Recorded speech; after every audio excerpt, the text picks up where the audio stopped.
बिस्मिल्लाहिर्रहमानिर्रहीम। अस्सलाम वालेकुम स्टूडेंट्स। आज के इस वीडियो सेशन में मैं आपको डायलॉग राइटिंग के मतलब बताऊंगा। स्टूडेंट, ये 10 मिनट की जो वीडियो है इसमें आपको मैं डायलॉग जो कि हमारे एडीबी पार्ट 1 के एग्ज़ाम में और मुख्तलिफ एग्ज़ाम्स में डायलॉग का सवाल जो है वो पूछा जाता है। तो स्टूडेंट्स इस हवाले से ये जो आपको मैं इसमें रहनुमाई फराहम करूँगा वो ये है कि आपने प्रॉब्लम डायलॉग जब लिखना है तो आपने ये वाला फॉर्मेट इस्तेमाल करना है जो फॉर्मेट मैंने यहाँ पे मेंशन किया है। बस जहाँ पे खाली जगह है यानी जो ब्लैंक्स मैंने डॉट्स लगाए हुए हैं वहाँ पे आपने उस टॉपिक का नाम लिखना है जो टॉपिक आपको गिवन होगा जिसके ऊपर आपने डायलॉग अटैम्प्ट करना होता है। इसके अलावा स्टूडेंट्स इस 10 मिनट की वीडियो में आप नीचे जाके ये देखेंगे कि मैंने आपके लिए वो टॉपिक्स भी बता दिए हैं जो कि प्रॉब्लम्स को इंडिकेट करते हैं। याद रहे स्टूडेंट्स कि ये डायलॉग सिर्फ़ और सिर्फ प्रॉब्लम डायलॉग के लिए है। ये परफॉर्मा जो है आप सिर्फ प्रॉब्लम डायलॉग को राइट डाउन करने के लिए अटैम्प्ट करने के लिए इस्तेमाल कर सकते हैं। और अलावा जी ये डायलॉग आपको मैं समझाऊंगा, इससे आपको डायलॉग राइटिंग का एक मेथड भी आ जाएगा, डायलॉग राइटिंग का एक तरीका भी आपको आ जाएगा कि डायलॉग लिखते कैसे। आइए स्टूडेंट्स आगाज़ करते हैं। स्टूडेंट्स में आपने 2 करैक्टर लेने होते हैं, जैसे ये मैंने यहाँ पे 2 करैक्टर लिए हैं, एक अहमद और एक काज़म। और ये जो डायलॉग है इसमें आप देखते हैं कि स्टूडेंट्स आपको ये जो कॉलन है ये साथ साथ चलाना होता है। ये कॉलन जो है ना आपने साथ साथ चलाना होता है। ये देखें, ये थ्रू आउट जो है ये देखें कॉलन जो है ये साथ साथ चलता है। और कॉलन आप जानते हैं ये पंक्चुएशन में से एक पंक्चुएटेड फॉर्म होती है। और इसमें हम ये देखते हैं कि हमने ऊपर तले 2 फुल स्टॉप लगाने होते हैं जिनको हम कॉलन कहते हैं। तो आइए स्टूडेंट्स, चूँकि ये प्रॉब्लम डायलॉग है आप इसका आगाज़ कुछ यूँ कीजिएगा कि एक करैक्टर को आपने परेशान दिखाना है और दूसरा उस मतलब उससे क्वेश्चन करेगा कि आपकी परेशानी की वजह क्या है। फिर वो जो प्रॉब्लम डायलॉग का हमारा जो टॉपिक है उसके मतलब जो उसकी राय तलब करेगा और यूँ जो है फिर उसकी कॉजेज़ और फिर सजेशंस और यूँ जो हमारा डायलॉग जो है इस तरह यहाँ से इवॉल्व हो जाएगा। अब जैसे देखते हैं कि मिस्टर अहमद जो है मिस्टर काज़म से सवाल करता है, hello mister Kazam, how are you, आप कैसे हैं। मिस्टर काज़म कहेगा I am fine thanks, is there anything I can do for you. मेरे लिए कोई खिदमत है तो बताएं जो मैं आपके लिए कर सकता हूं। इसमें वो अपनी सैडनेस का इज़हार करेगा। आप नोट करेंगे वो सैड होगा और वो थोड़ा सा सैड अपने आप को शो करेगा क्योंकि हमने प्रॉब्लम डायलॉग को डिस्कस करना है। और प्रॉब्लम्स के हवाले से आपका जो पहला जो सेंटेंस है वो सैडनिंग होना चाहिए, यानी डायलॉग बोलने वाला जो है वो सैड नज़र आना चाहिए ताकि वो इस इशू पे अपनी कंसर्न, अपनी तशवीश और अपनी फ़िक्र का इजहार कर सके। तो this is what I have done for you. Students आइए देखते हैं। मिस्टर अहमद कहता है आई बिकम सैड, मैं अफसरदा हो जाता हूँ, मैं दुखी हो जाता हूँ। मैंने थिंक अबाउट, यहाँ पे अपने टॉपिक का नाम लिखना है। I want to know your views, मैं आपके व्यूज़ जानना चाहता हूँ अबाउट इट, इस हवाले से।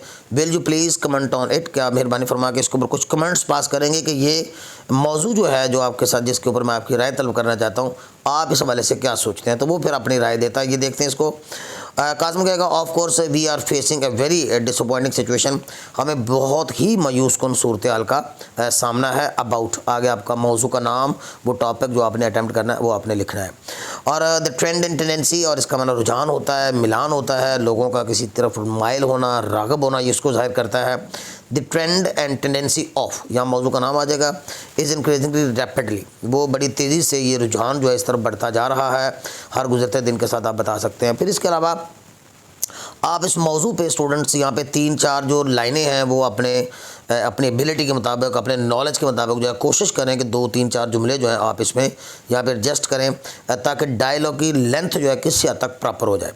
इसके बाद चूँकि स्टूडेंट्स याद रखें, हमारा जो नेक्स्ट क्वेश्चन होगा ना डायलॉग में आपने जो करना है वो ये है कि आपने कॉजेज़ पूछनी है, क्योंकि ये एक प्रॉब्लम डायलॉग है और प्रॉब्लम की कोई ना कोई वजूहात होती हैं।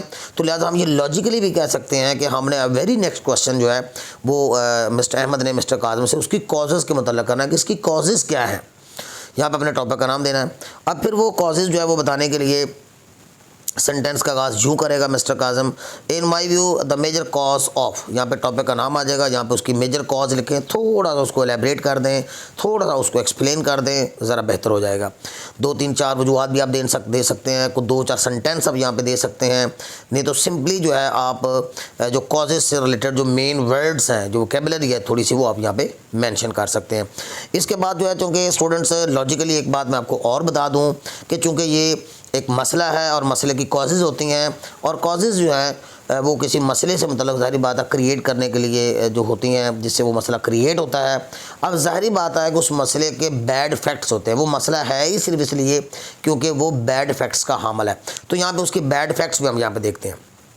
नेक्स्ट क्वेश्चन आप ये कर सकते हैं, what kind of bad facts can it produce, यानी ये मसला जो है किस तरह के बैड फैक्ट्स प्रोड्यूस कर सकता है, इससे क्या बुरे असरात पड़ते हैं। तो मिस्टर काज़िम इसके बारे में बताएगा। दिस प्रॉब्लम कैन प्रोड्यूस, ये मसला पैदा कर सकता है बैड इंप्रेशन, बुरा तासुर पैदा कर सकता है। More over it can spoil, ये ख़राब कर सकता है अवर इमेज, हमारे इमेज को एज ए नेशन, बतौर कौम के अब्रॉड, बाहर के मुल्क में, यानी बाहर की दुनिया में हमारी बेइज्जती हो जाएगी, हमारे बारे में तासुर कायम नहीं अच्छा होगा, हमारा इंप्रेशन अच्छा नहीं जाएगा अगर हम इस मसले को कंट्रोल नहीं करेंगे। तो इसके बाद क्योंकि ये एक प्रॉब्लम है और फिर प्रॉब्लम को ज़ाहिर बात है प्रॉब्लम है तो फिर इसका कोई हल भी है, तो इसके लिए हम लॉजिकली वेरी नेक्स्ट क्वेश्चन जो है वो हम सजेशन के वाले से पूछ सकते हैं कि आप इस मसले के हल से मतलब क्या सजेशन करेंगे। So what would you suggest to uproot, आगे तो मौजू का नाम आ जाएगा, यानी हमारे गिवन टॉपिक को आपने यहाँ पे मेंशन करना है। तो मिस्टर काज़िम मुझे इसका मतलब सजेशन देता, ज़रा देख लीजिए, बहुत खूबसूरत और बड़ी मैंने फिक्स्ड करके आपके लिए ये सजेशन लिखी हैं। श्योरली वी कैन रिड्यूस्ड, बिलाशुबा हम कम कर सकते हैं द इंटेंसिटी, शिद्दत को ऑफ दिस प्रॉब्लम, इस मसले की। ये वो realise our moral and religious duty, अगर हम अपने अखलाकी और मजहबी फरीज़ा समझें तो। Moreover the chief justice of Pakistan के चीफ जस्टिस को should take notice of this serious trend, इस संजीदगी के साथ बढ़ते हुए रुझान का नोटिस लेना चाहिए ताकि जो मुतल्लिका अथॉरिटीज़ जो हैं इसके मतलब जो है वो कार्रवाई करें। इसके अलावा मीडिया का भी एक अहम किरदार है जी, सारी बात है, वो भी क्वेश्चन आप पुट कर सकते हैं कि क्या मीडिया जो है इस तरह के मसाइल को उजागर करने में, एक्सपोज करने में क्या मीडिया का कोई किरदार है। तो ये भी आपका जो चौथा जो क्वेश्चन है ये भी एक लॉजिकल क्वेश्चन बनता है। So can media play any role in this regard, क्या मीडिया इस सिलसिले में कोई किरदार अदा कर सकता है। इन दिस रिगार्ड का मतलब होता है इस सिलसिले में। Of course media can play a very vital role, media बहुत अहम किरदार अदा कर सकता है इन एक्सपोजिंग, बेनकाब करने में, एंड हाईलाइटिंग, और हाईलाइट करने में। आगे आपने मौजू का नाम देना है। More over media can create awareness, इसके अलावा मीडिया का एक काम ये भी है कि वो अवेयरनेस पैदा कर सकता है, इस हवाले से आगाही पैदा कर सकता है, लोगों के अंदर शऊर पैदा कर सकता है। फिर आपने उसका शुक्रिया अदा करना है और आपके ये इख्तितामी कलमात होंगे। मिस्टर अहमद जो है thank you for your comprehensive discussion, और आगे काज़िम जो है यू आर वेलकम। यहाँ पे आपका डायलॉग ख़त्म हो जाता है, लेकिन इसके साथ साथ आपको बता दूँ कि ये वो गिवन टॉपिक्स हैं जिनके ऊपर जो है ये इस तरह के आपको मैं आइडिया देने के लिए, और भी टॉपिक्स हो सकते हैं, ये आइडियाज़ देने के लिए कि ये किस किस्म के टॉपिक्स को ये हमारा जो परफॉर्मा है जो आपके साथ मैंने डिस्कस किया है वो कवर करेगा। इसमें देखें तो एक बैगिंग है, इसको गदागरी कहते हैं, पोल्यूशन आलूदगी को कहते हैं, लॉलेसनेस ला कानूनीत को कहते हैं, जब कानून की पासदारी ना हो रही हो, कानून का एहतराम ना बाकी रहे, इसको लॉलेसनेस की सिचुएशन कहते हैं। इंक्रीज इन फैशन मंग स्टूडेंट्स, और तालिब इल्मों में जो फैशन की वबा फैल रही है उसको मतलब आ सकता है। लॉ एंड ऑर्डर, अमन व अमान की सूरत हाल, ये चोरियाँ, डकैतियाँ, कत्ल गारत, फायरिंग, झगड़े, तनाज़े, ये लॉ एंड ऑर्डर की सूरत हाल को ज़ाहिर करता है। ड्रग एडिक्शन, नशे की आदत को कहते हैं। ड्रग एडिक्शन नशे से मतलब जो है ये जो नशई हैं या नशइयों से मतलब जो है, या नशा करने वाले जो लोग हैं उनके मतलब है। स्मोकिंग आप जानते हैं, सिगरेट नोशी को कहेंगे। अनफेयर मीन्स इन एग्जामिनेशन का मतलब होगा नाजायज़ राय का इस्तेमाल इम्तहानात में। और एनर्जी क्राइसिस, तवानाई का बहरान। और फिर करप्शन है जिसको हम बादनवानी कहते हैं। इख्तियारात का गलत इस्तेमाल करते हुए वो जो लूट मार का एक सिलसिला किया जाता है, दैट इज़ कॉल्ड करप्शन। फिर वाटर क्राइसिस है यानी पानी का बहरान। और फिर हमारे पाकिस्तान में आप जानते हैं लोड शेडिंग का मतलब जो है ये बहुत ज़्यादा हॉट टॉपिक है। फिर टेररिज्म है, दहशतगर्दी। और फिर mobile phone as a ban, mobile phone को बतौर अजाब और बतौर ज़हमत आपने डिस्कस करना है। इसके अलावा ये भी इंपॉर्टेंट टॉपिक है सेक्टेरियनिज़म, इसको फ़िरकाबाजी कहते हैं, फ़िरके को कहते हैं, और सेक्टेरियनिज़म का मतलब फ़िरकाबाजी होता है। बहुत इंपॉर्टेंट टॉपिक है। नेक्स्ट डियरनेस, इसको महंगाई कहते हैं। और फिर ये टॉपिक कई बार पेपर में आया है, विवर्डनेस ऑफ द यूथ, यानी नौजवानों की बेराह रवी।